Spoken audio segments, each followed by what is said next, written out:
Welcome back to our second episode of Bookish, the talk show that encourages bookish readers and empowers inspiring authors. We're really excited that you're spending your time with us today.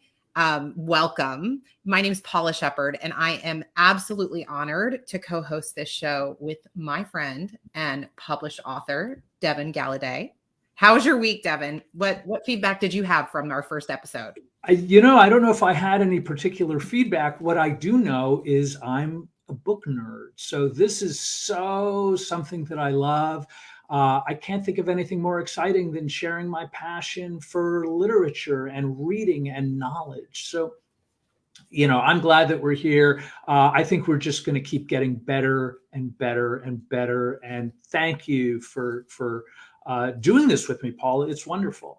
It's really been awesome to meet all of our guests, and I'm really looking forward to seeing how this show unfolds. So hang with us. You've got a lot of great things happening today. Devin, before we actually officially get started today, let's just thank our viewers for their support in our mission, which is to encourage 5 million people to start the journey of writing their legacy story and pass down all of their cherished memories and their wisdom for generations to come. I love that idea of legacy. So our show today is actually going to focus not only talking about this journey, but by starting with the why.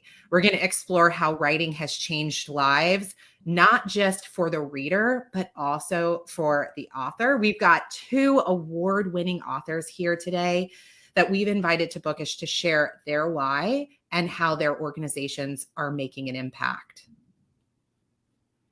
Paula, to continue that, last week we shared 10 reasons why reading is so important in our lives. Today, we're going to discuss 5 reasons why writing is so important. So let's just jump right in. Number 1, to overcome. We can't always choose the sort of life that follows us. And some of us are spurred by obstacles and opposition. There are writers with this kind of motivation who love to take on publishers who may have rejected them, people who leave them 1-star reviews, but they march on. They keep doing it no matter what. And they get satisfaction from proving their doubters wrong. Number 2, to achieve the goal. Are you somebody who likes to have a clear goal to aim for? A lot of writers thrive on specific challenges. And truthfully, I do this personally. Like, as an example, 500 words a day. As a matter of fact, I know that Stephen King is notorious for writing 2,000 words a day, and we know how successful he's been. Or you can jump into something like the National Novel Writing Month. People get real deep sense of accomplishment from knowing they fulfilled their goal. 3, to win. And this is an interesting one because on the surface, it sounds like, ooh, to win. Who wants to win from writing? The truth is, few of us would turn down praise and prizes, but some writers love the notion of beating the competition. And this is a big motivation. They're motivated by the need to be the best, to stand out from the crowd, to gather accolades, and they know their sales figures exactly. And truthfully, when I first saw this, I was like, oh, that doesn't sound right. But really, when I started thinking about my own writing and the way I do things, this really struck with me. And so, yeah, I can be fairly competitive too. So number 4, to create. Some writers get their chief satisfaction from the process of writing. The journey matters more than the destination. They spend hours, if not years, perfecting their prose and are avid users of how-to books on writing, as well as websites and developing communities which help them to keep improving. And 5, and I would argue this is the most important reason why we write, to make an impact. Writers, above all else, want to leave their mark. They're focused on getting a response from their readers, inspiring change. And sometimes the greatest satisfaction comes from seeing the impact their writing has on their own lives. And as somebody who's written memoir, this is absolutely true for me. Paula? Oh my gosh, thank you, Devin. When we look at these authors, and especially for me, when I'm choosing authors, it really has never it really never has dawned on me these 5 reasons as being so important to them, because as the reader, I express it so much differently. But I love that we're able to share the insights from your perspective as an author who has written a memoir. So we actually have another amazing, empowering guest to help us encourage our viewers to take on this journey. And our first guest is actually Viki Winterton. So she's the author and the founder of bestsellingauthorsinternational.org and Expert Insights Publishing. She is also, that is the home of 1,700 best-selling authors. I missed that very important point. And the award-winning books and magazines. She has received the IPPY Book Awards Global Broadcast and Community, where visionaries and those on the rise come together to create immediate impact. Expert Insights Publishing is built on the solid foundation of over 25 years of expertise in promotion, publishing, product development, networking, and success.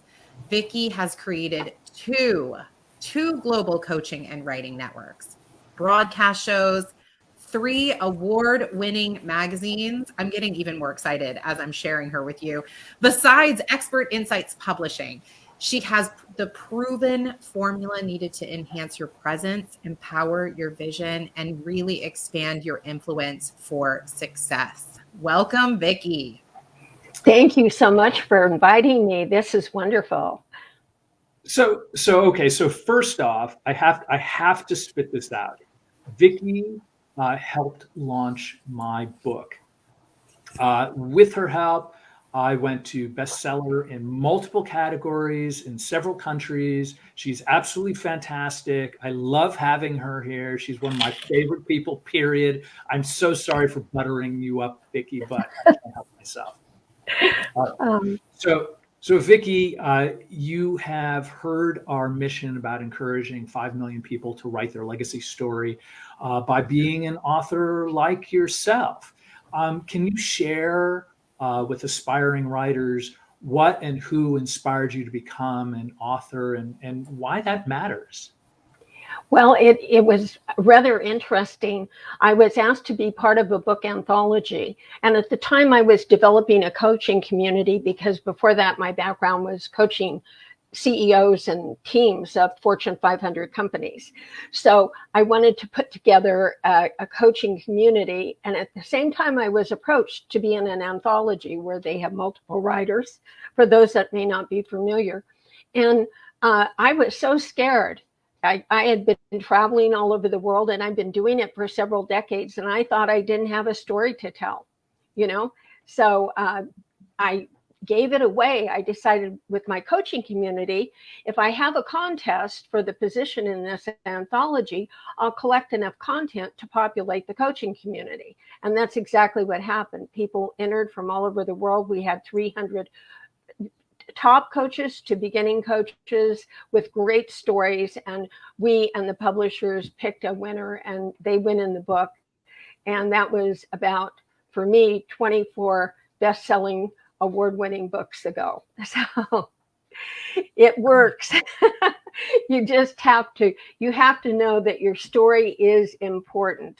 I didn't think mine was. And since then, I think you mentioned, we've published over almost 1,800 authors now to bestseller. And some of the stories that are really simple are the most moving and beautiful stories that really touch people's hearts. So it's really a wonderful thing. But it was an anthology that got me started in all of this. I have it too. Yeah. Oh my God. So Devin Viki, was in this particular anthology. Yeah. The fact that you were able to get your voice out there in just a simple way, I feel like the anthology feels, at least to me, a lot like it's a lot of impact, because there are so many authors at one time. but it also allows you to dip your toe in the water. And I love that. But one of the things that I was curious about, we were digging into some statistics around community and culture with writers. And I was wondering if you would be willing to give us some feedback. I'm going to just read some of these to you. And I'm curious how these are impacting you as a publisher. So we pulled from Zippia, which they estimate demographics and statistics for writers in the US. And according to Zippia, over 46,000 writers currently are employed in the US. And almost 51.6% of those writers are women. 44.2 are men. I was actually very surprised by this, in that the average age of a writer is 41 years old. The ethnicity is primarily white at almost 79%. And then that's followed by Hispanic and Latino at 7.4 and African American at only 6%.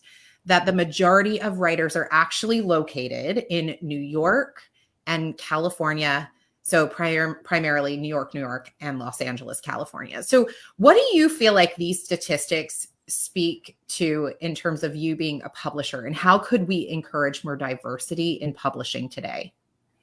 Well, we have authors all over the world. We're highly international, and we also run our business very little on advertising. It's almost all referral and repeat authors.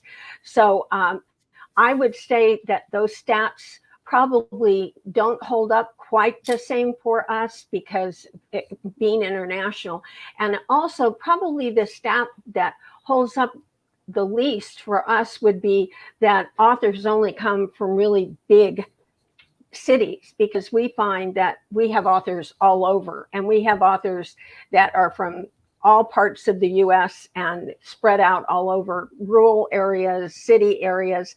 That statistic would not hold for our particular experience, so I'm sure it's probably very accurate for the US. Since we do a lot of referrals, I think 78% of our business is referrals. We have a lot of diversity in our author base, and as a result, we get referrals from those authors many times to friends, and that keeps increasing the ethnicity representation in our books. And as we mentioned earlier, the anthology books, we just did this anthology that Devin held up. We're all in it together, and that was a very diverse group. And it was also very diverse from things other than just ethnicity. It was religion and just you name it. Everybody that was in it had differentiations about how they express freedom and how they express what their experiences were. That was really quite beautiful. But I would say that was represented really widely, and and very diverse. Of course, so was the subject matter, but diverse above and beyond just ethnicity. So it sounds like this is an overarching statistic that we can actually kind of disregard because it's very particular to each individual publisher. Thank you so much for sharing all of that with us, Viki. I appreciate your time here today. So we're going to actually continue the conversation and introduce our next guest when we come back from this commercial break.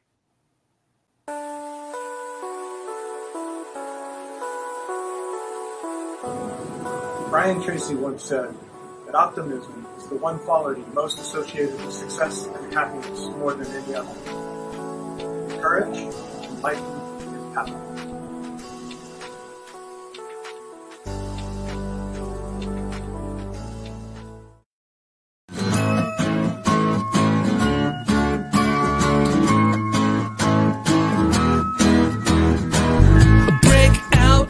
Leave it all behind you, I said. Take down everything that stands in your way. Don't stop believing it'll work out again, my friend.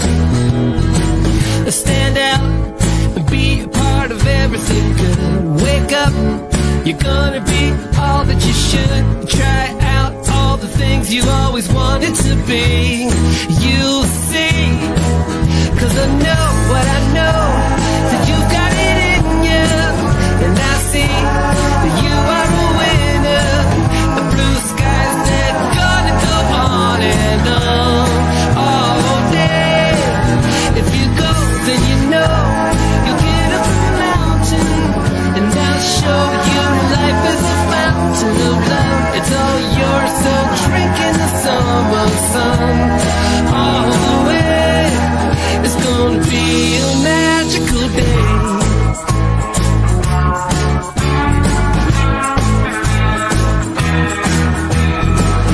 jump in and make a splash, show 'em your style. Sing out, you really can't go wrong with a smile. Soak up all the memories you make it today.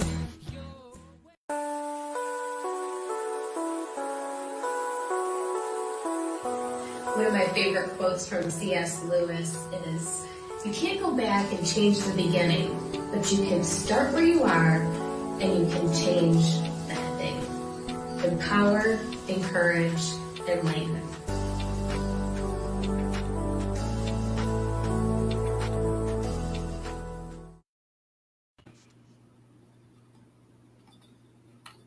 Oh, The book is, Linda, it's so good to see you. it's so great to see you too. And, welcome back to Bookish Talk, everybody. I'm so honored and blessed to be able to have on the show our next guest, Jennifer Lieberman. She's an author, actress, producer from Ontario, Canada. I met her a few months ago, and I'm so glad to have her back here today. So Jennifer has appeared on stage on over 30 productions in Toronto, New York, Los Angeles, Europe, and Australia, including her award-winning solo, Year of the Slut, which this book is adapted from, her book, Year of the What. In addition to her performance career, she's penned a number of screen and stage plays, including the wacky web series Dumpwater Divas and the short films Leash and Details, which both screened at the Festival des Cannes, I hope I said that right, Court Métrage. You're really hitting me hard on these, Jennifer. I'm not sure how to say these things. Among other international film festivals. Jennifer's first novel was Year of the What. Other books include Make Your Own Break, How to Master Your Virtual Meeting in 7 Simple Steps, and Make Your Own Break, How to Record and Publish Your Audiobook in 7 Simple Steps. Whew. Jennifer, welcome to Bookish Talk. It's so great to see you here today. And I'm really honored and again, honored and blessed to have you. So I want you to share with us, we have inspiring authors here. So what and who inspired you to become an author and why writing matters? You're muted. Let's see. Jennifer, you're muted. Thank you, Techno. There we go. Thank you so much, Linda, and thank you, Paula and Devin, for having me here today. So I started writing when I was a child. I started writing myself into popular TV shows that I wanted to be in as a form of escape. And I continued writing through my adolescence and teenage years, a lot of times to process emotions. I lost my favorite uncle. He was very young. He was 29 when he passed. He left a wife and 2 small children when I was 12 years old. And that was when I just could not stop writing, whether it was poetry or stories or scripts. It was just a way for me to process emotions and difficult things that I was going through. And then as I got older, that love of wanting to perform was still there, that I initially started writing myself into TV shows for. And I moved to New York City to get into the acting world. And I was in the business for almost 10 years and didn't really get the roles that I wanted or that paid or anything like that. So I decided to take matters into my own hands and start writing pieces for myself. And Year of the Slut was the first piece that I wrote for myself. It was a one-woman show, and now it was adapted into my first novel. And it's funny because I was so on the mindset that I was just writing for theatrical purposes.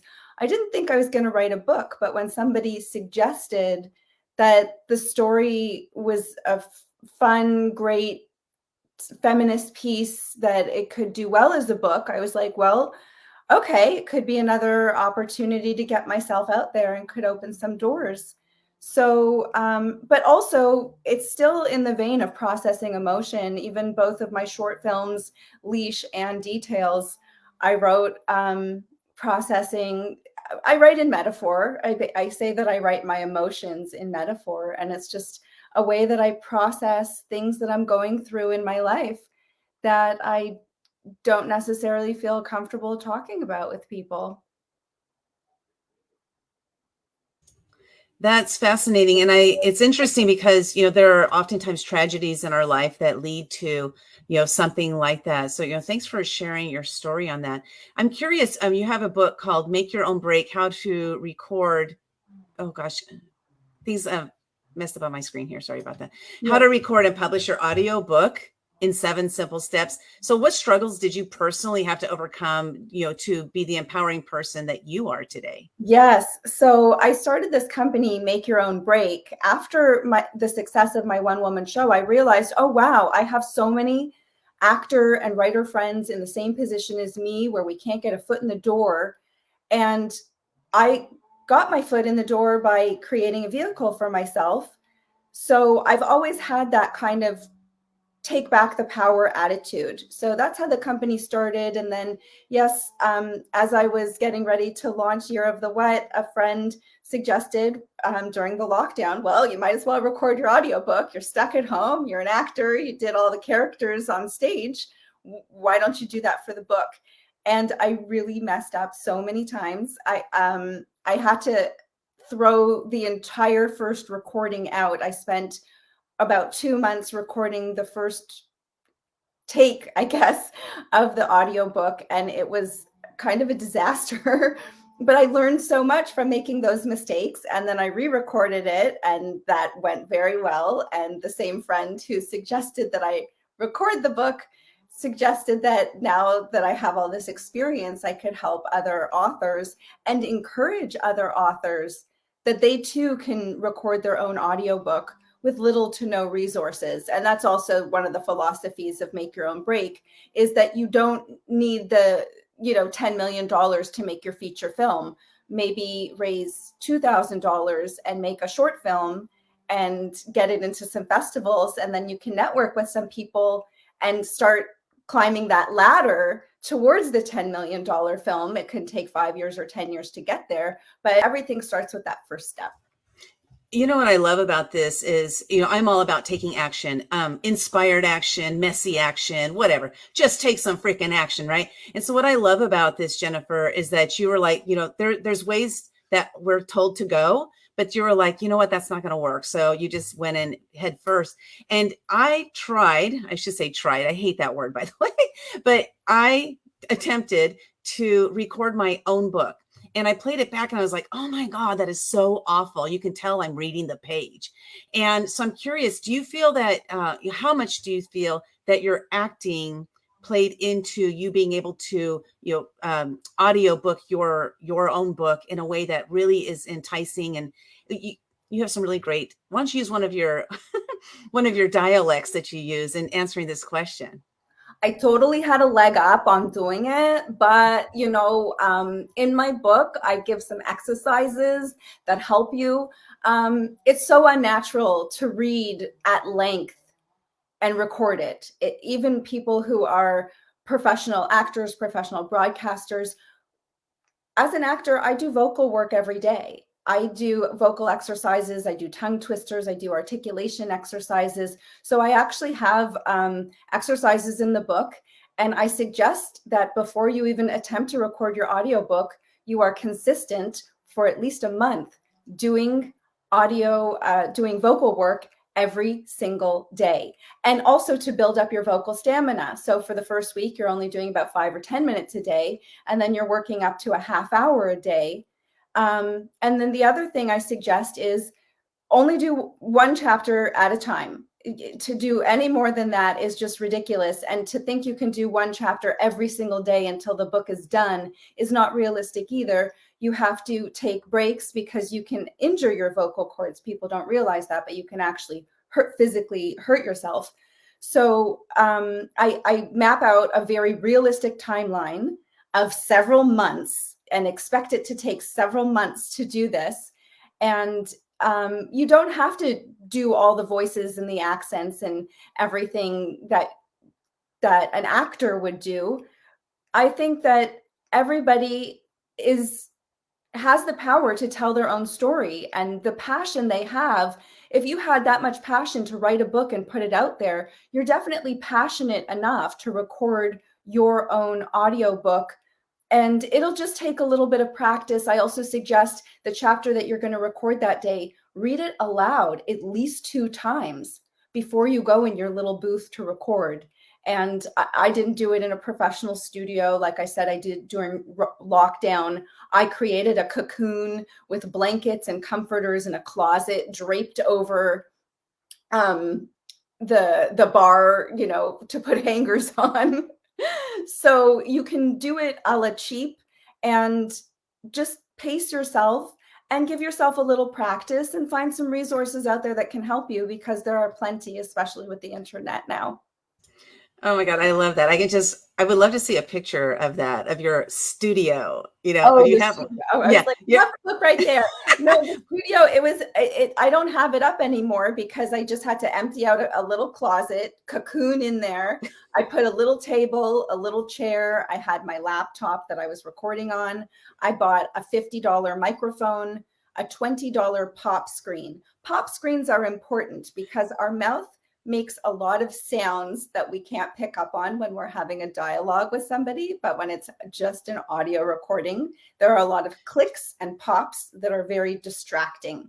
So I would say that extra $15 to $20 for a pop screen is so important because it helps you when you're editing. And I did edit the whole thing by myself. I give some editing lessons in the book. But once I edited the whole thing, I actually sent it to a professional sound engineer, because they have software that they just run the whole thing through that can minimize the clicks and pops. Even with the pop screen, you're not going to get rid of all of them. So that also didn't cost very much money because, like I said, I did all the legwork of the editing on my own, and I just sent it to him just to remove the clicks and pops with his software and just, you know, get it to like a more professional level, because ACX is pretty picky. If you have too much background noise or too many sounds, they're not going to approve it. Oh, this is awesome. It's fascinating. We're running out of time, but you go check it out. Make Your Own Break, How to Record and Publish Your Audiobook in 7 Simple Steps with Jennifer Lieberman. We really enjoyed having you here today. Thank you so much, and keep doing what you're doing because you're killing it. Thank you, Linda. And thank you, Devin and Paula. Before we run to commercial, I have one quick question for you. Yes. So we've talked a little bit just quickly about writing and doing it your way. How do you feel about just this idea of just wild writing in about 60 seconds of just putting your unconscious thoughts and your conscious thoughts onto a page and just writing them all out? I think that's fabulous. And I've done the artist way a few times, and they suggest to do your morning pages, to have a journal right next to your bed as soon as you wake up and just stream of consciousness write. And it's amazing what can come out when you're not planning something. So I'm definitely into that wild 60-second writing. Amazing. Thank you for that. I appreciate it. So super excited. Thank you for your knowledge. When we come back from our break, we're going to introduce our new co-host of Bookish Talk.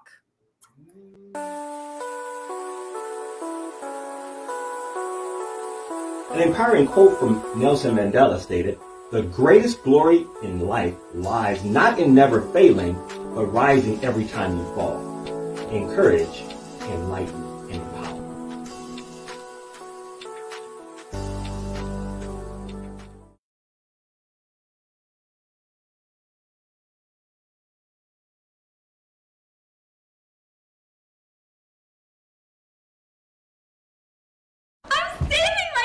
Ricky, not necessarily for marriage, but for the one, Darren.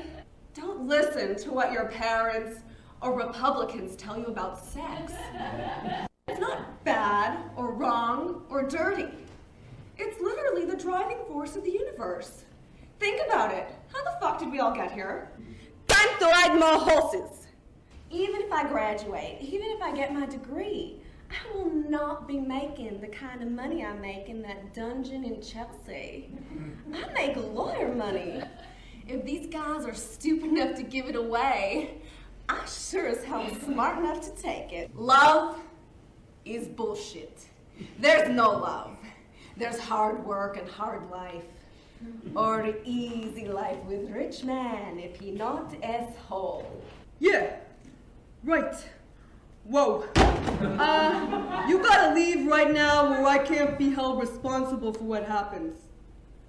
No, I'm serious. You gotta go. I'm gonna tear your clothes off.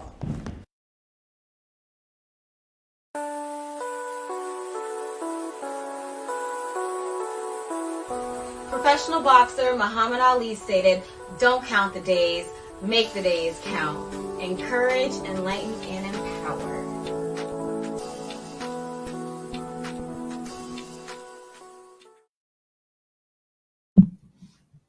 And we are back. Every year, I Am Africa and Business Gate organization based in Dubai selects the 50 top inspiring women. And in 2021, we are proud to announce our co-host, Mireille Tulekima, received the Certificate of Excellence Award. Congratulations, Mireille. Can you take a moment and share with us what this award means to you? Thank you, Devin. It's really a pleasure to be back for this second episode, and I'm really happy to have this award because I was not actually expecting it. But what I really want to say is that it's very important because we're talking about sharing stories. It's very important to always, talk about what we do, share our stories, share our personal stories, share our professional story, because we don't know who we inspire. And that's how this award actually came to me. I didn't realize that whatever I was sharing online and with different people was actually going to count to actually, inspire other people, inspire other women. And I've never been to Saudi Arabia. I've never been to, the Emirate, but I got this, this award because they've been able to read about me. They've been able to see what I was doing during this year, especially with, people being at home and really looking for inspiration.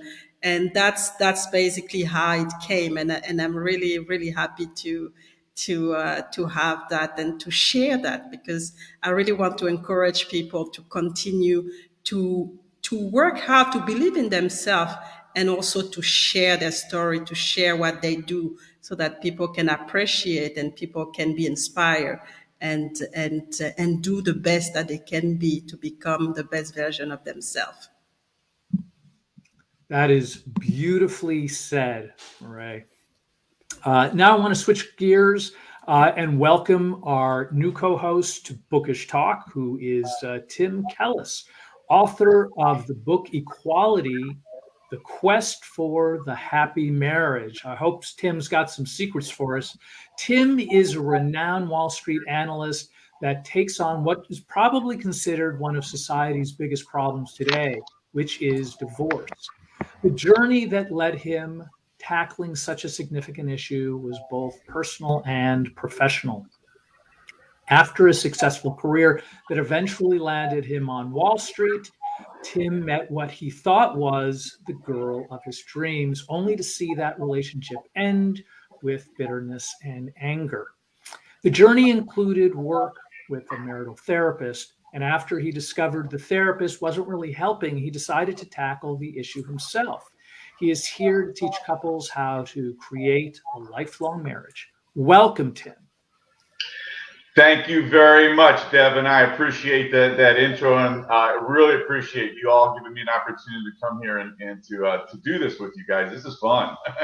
Well, we're glad you're here. So, Tim, can you tell us what inspired you to write your book, The Quest for a Happy Marriage?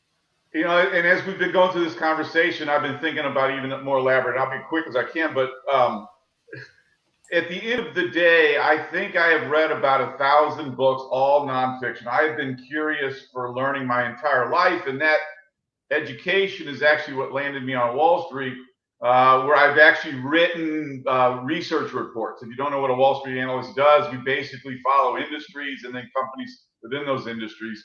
But that whole process, and then at the height of this, is when I met this girl. I'd actually had known her for about 8 years.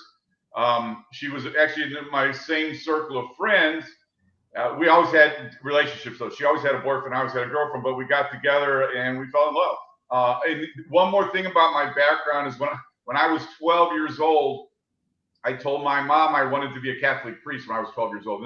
And then I discovered girls. So that old career path kind of got derailed. But that background, Wall Street analyst, and then my heart getting broken. Very, very painful. Maybe I'm just more sensitive or whatever, but that was an extremely excruciatingly painful experience. This woman that I was supposed to spend the rest of my life with, I was nearly 40, successful career, great friends, meet the girl of my dreams, and we started fighting. And as you said in the intro, Devin, we went to the therapist, and the therapist wasn't helping. This was my only outlet. I'm a Wall Street analyst. Why don't I put a Wall Street analyst approach to marriage? And that's what I've done. I think, first off, I think that's wonderful. I'm glad that you had to, not wonderful, the divorce part, but wonderful exactly. that you sort of fought through it. I mean, we talked about some of the reasons why we write earlier. And so anyway, welcome, Tim. We're so grateful to have you here with us. And we'll look forward to getting to know you more and your writing more. Thank you. I look forward to it as well. Thank you all for welcoming me with such warm, open arms. I appreciate that. Thank you, Tim, for being with us. And it's what an incredible story. I mean, it's just amazing how life can, teach you lessons when you feel like you're comfortable. Something just happened. So we have Linda back. Welcome back, Linda. And really want to know, because I saw how passionate you are about books and writing. Just wanted to ask you what inspired you to write your book, The Year of Fears, the 7 most important lesson I learned that will save you time and money, and how your book empower others.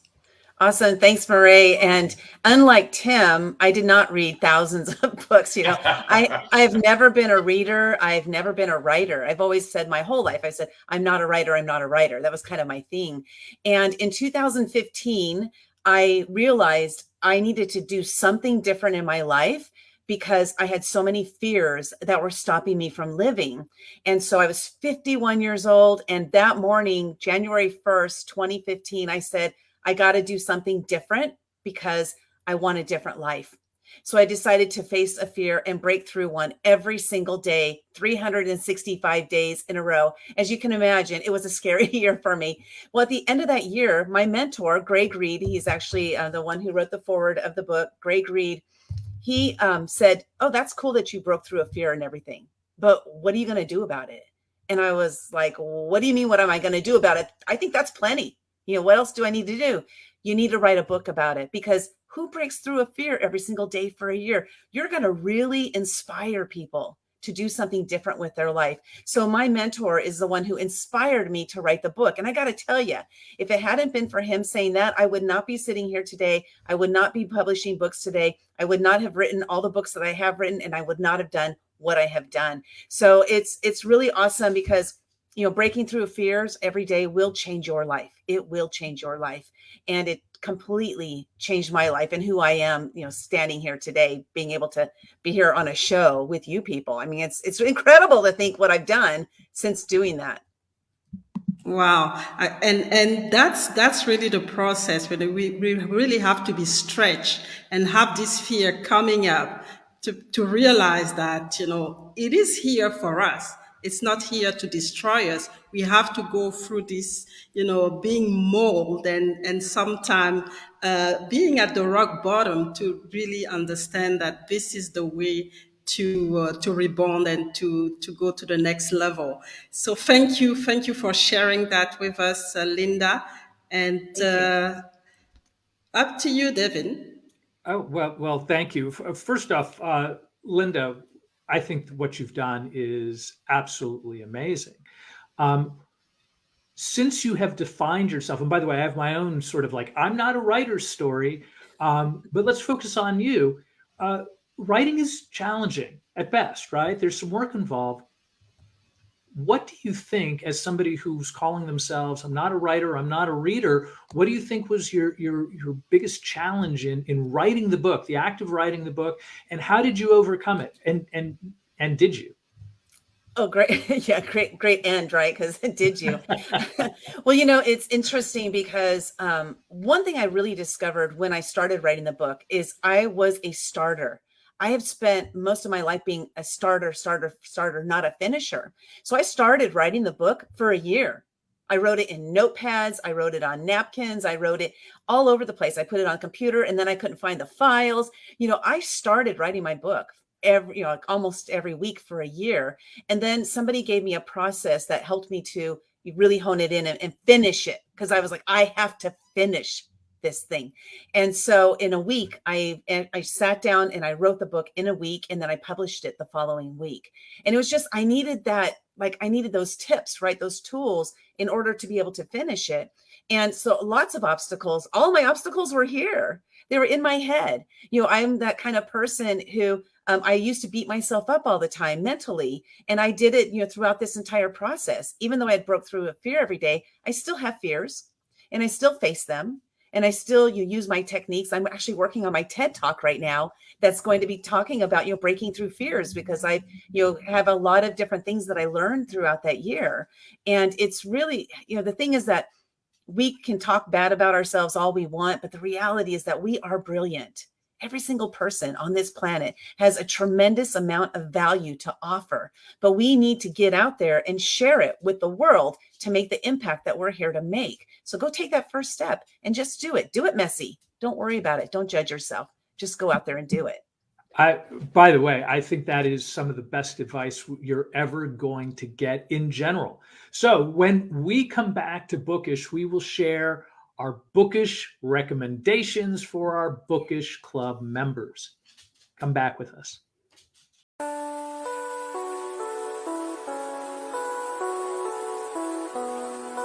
Ralph Waldo Emerson stated, "Do not go where the path may lead. Go instead where there is no path and leave the trail. Encourage, enlighten, empower."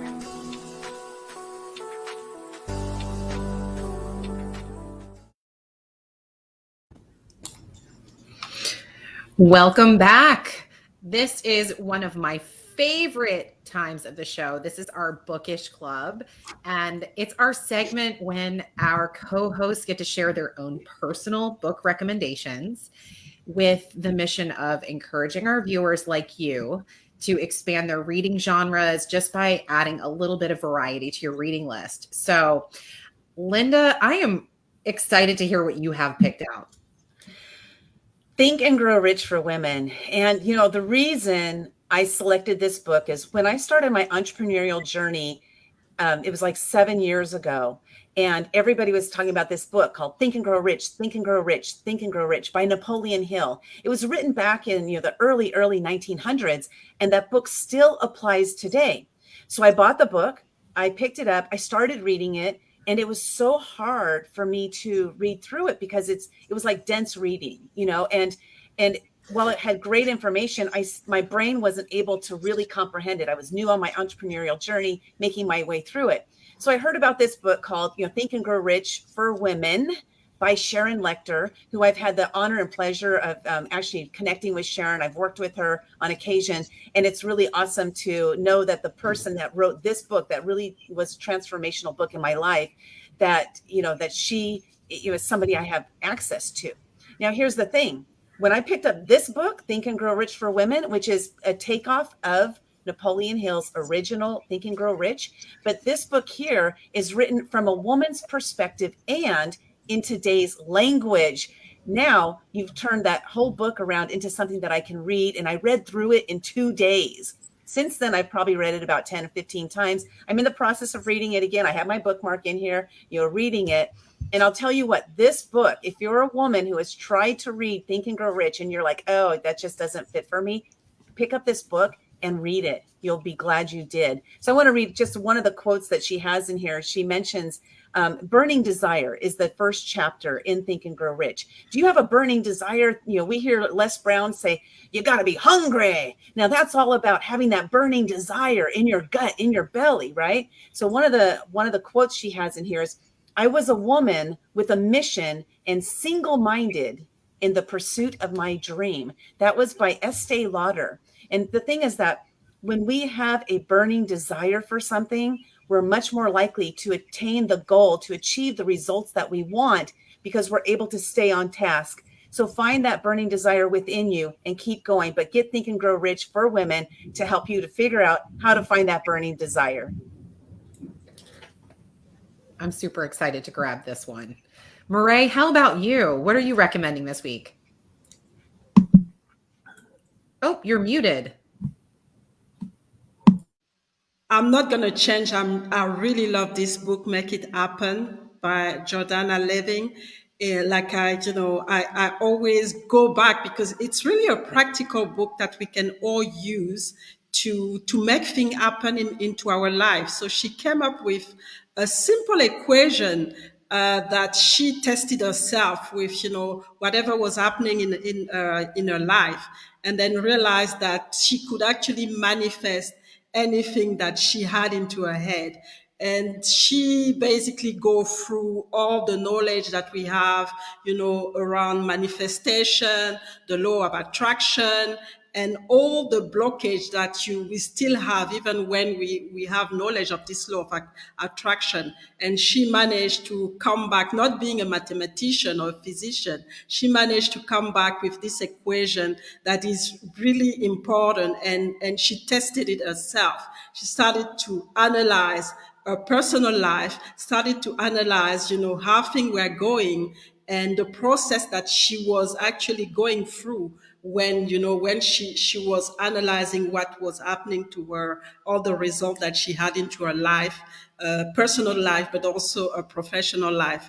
And it's also funny because she presented in a very blunt way, with a lot of funny stories and really make it accessible to everyone. Because sometimes when we talk about manifestation and law of life, law of attraction, people think that it's just spiritual, but she makes it really, accessible to anyone and very easy to read and related it to our everyday life. And that's really what I like with the book. So one of the extract that I want to read, it's about the manifestation equation. So what she's saying is that the manifestation equation is something I came up with after years of experimenting my own manifestation practice and tweaking my approach to it.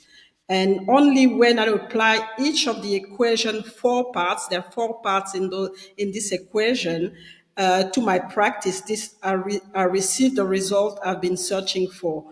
I'll walk you through it soon enough and teach you how to apply each element of the equation to any area or situation in your life. But for now, all you need to know is that the equation goes like this. So she's talking about thoughts plus feelings plus action plus faith equals successful manifestation. So very simple equation that we don't need a lot of knowledge to apply.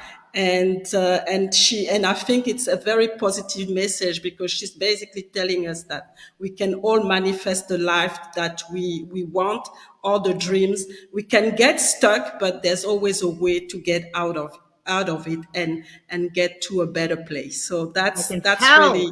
Can tell how much you love this book, Murray. Oh my goodness. Devin, what are you bringing to the table today? I'm bringing to the table perhaps the most important book that I've read in the last 5 years, called Enlightenment Now by Steven Pinker. Basically, you'd think a big, giant, fat book that, by the way, I've clearly bookmarked many, many times, would be interesting. And it's fascinating because we live in a troubled world, and all of the kinds of things that we lose sleep over. This takes a hard look at and breaks down statistics and why we should see things in perhaps an easier, softer way, because we have work to do in terms of society, but we're moving in the right direction. And this book proves it many, many times over. So I think it's an excellent read. Tim? Now it's my choice. I know I'm new here, so let me start off with my first recommendation. The background that I went through earlier, very analytical, 100 books went into my research, and I could not have written this book without Carl Jung's autobiography. Just real quickly, if anybody doesn't know who Carl Jung is, I know a lot of people do, but he was 19 years younger than Freud. Freud looked up to him so much, he considered him not only his heir apparent, but his son. Jung disagreed with Freud's sexuality theory. He referred to it as the monotony of interpretation.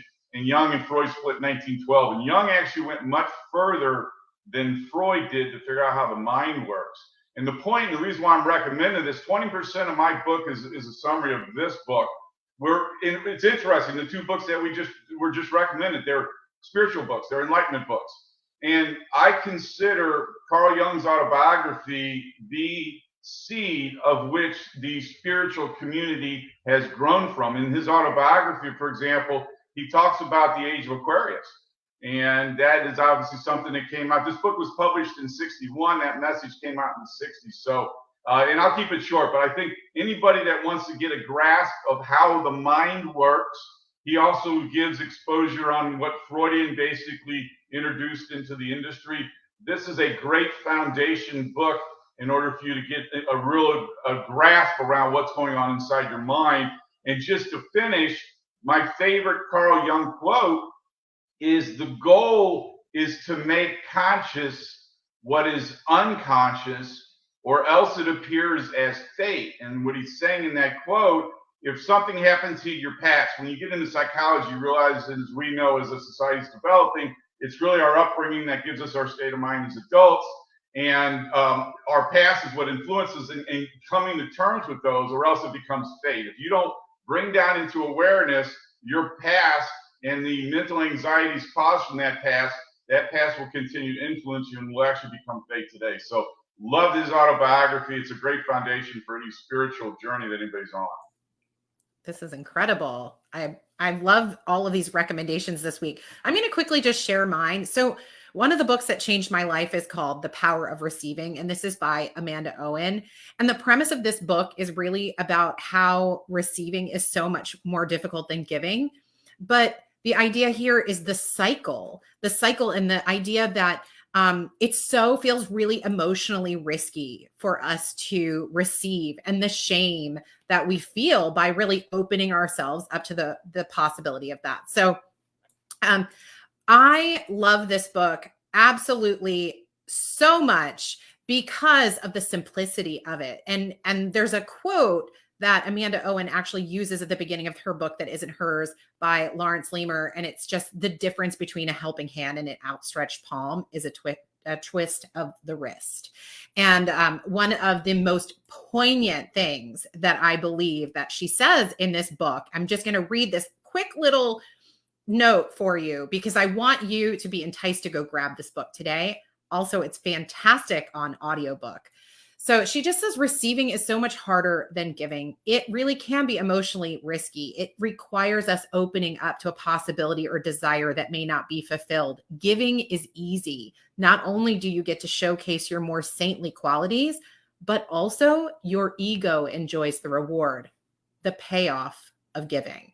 So I will leave you with that. I hope that you are absolutely encouraged to not limit yourself to one literary category. You can see there's so many here in our recommendations this week and last, because you don't know what you don't know. So you might have a passion to read, but if you've only had limited exposure to literature, you might end up writing or reading in a genre that really just doesn't suit you. So take the time to explore and read from a variety of literary categories. And this is going to help you see not only where you belong, but what feels really good to you. And Linda's saying, read this one right now. I think we're all raising our hands. We're going to be right back in just a moment with our final comments.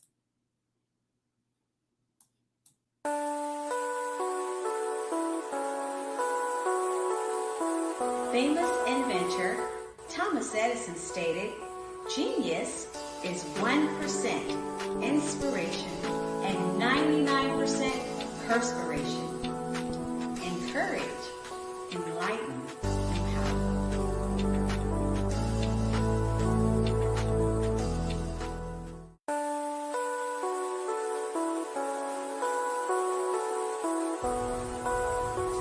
An enlightening quote by Albert Einstein: strive not to be a success, but to be of value. Encourage, enlighten, empower.